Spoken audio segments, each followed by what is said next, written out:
Good morning. मेरा नाम doctor Rahul Agarwal है। मैं नाक कान गले का सर्जन हूँ। आज हम कान में जो मवाद निकलता है हम उसकी बात करते हैं। देखा जाए तो नाक कान गले के जो डॉक्टर के पास पेशेंट आते हैं उसमें एक बहुत कॉमन बीमारी रहती है जिसमें कान से मवाद आना। टेक्निकली स्पीकिंग हमें ये डिफ्रेंशिएट करना होता है कि मवाद किस वजह से आ रहा है। अगर कान के पर्दे में छेद है या हम लेमैन लैंग्वेज में बोलते हैं कि मरीज के कान की हड्डी में गलाव है, जिसको हम टेक्निकली अनसेफ CSM बोलते हैं, इनमें से कोई एक वजह हो सकती है। कई बार सिर्फ प्लेन कान के पर्दे के इन्फेक्शन की वजह से भी ये होता है।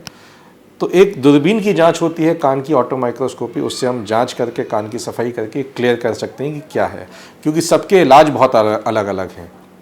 अगर कान की हड्डी में गलाव है जिसको हम अनसेफ CSM बोलते हैं, अगर वो है तो उसका इलाज सिर्फ और सिर्फ ऑपरेशन होता है। वहीं दूसरी तरफ अगर पर्दे का इन्फेक्शन है जिसको हम मेनिंजाइटिस बोलते हैं, तो इलाज सिर्फ दवा है। कुछ दवाइयाँ कान के पर्दे पे भी लगानी पड़ सकती हैं, बट लेकिन मेडिकल बेसिकली बिना ऑपरेशन के वो ठीक हो जाता है।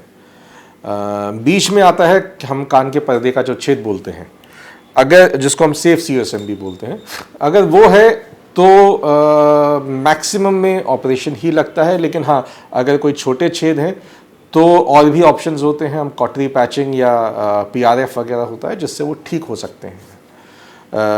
बेसिकली दिक्कत ये होती है कि ये पेशेंट्स कई बार मेडिकल से दवाइयाँ ले के डालते रहते हैं। उससे हाँ, कान सूख जाता है, कान का इन्फेक्शन उस समय के लिए बंद हो जाता है, उन्हें लगता है कान ठीक हो गया, लेकिन ऐसा होता नहीं है। उसका साइड इफ़ेक्ट ये होता है कि जितनी भी कान में डालने की दवाइयाँ होती हैं वो दुधारी तलवार होती हैं। इन्फेक्शन तो ठीक करेंगी लेकिन वो नस पे भी असर करती हैं। डॉक्टर खुद लिखते हैं वो दवाइयाँ, क्योंकि इनिशियल में 7 दिन के लिए या 15 दिन के लिए जब हम दवा लिख रहे हैं, हम चाह रहे हैं कि वो इन्फेक्शन ख़त्म हो जाए। एक बार इन्फेक्शन ख़त्म हो गया तो हम उसको ऑपरेट कर सकते हैं, आगे जो भी उसका डेफिनेटिव इलाज है वो हम कर सकें।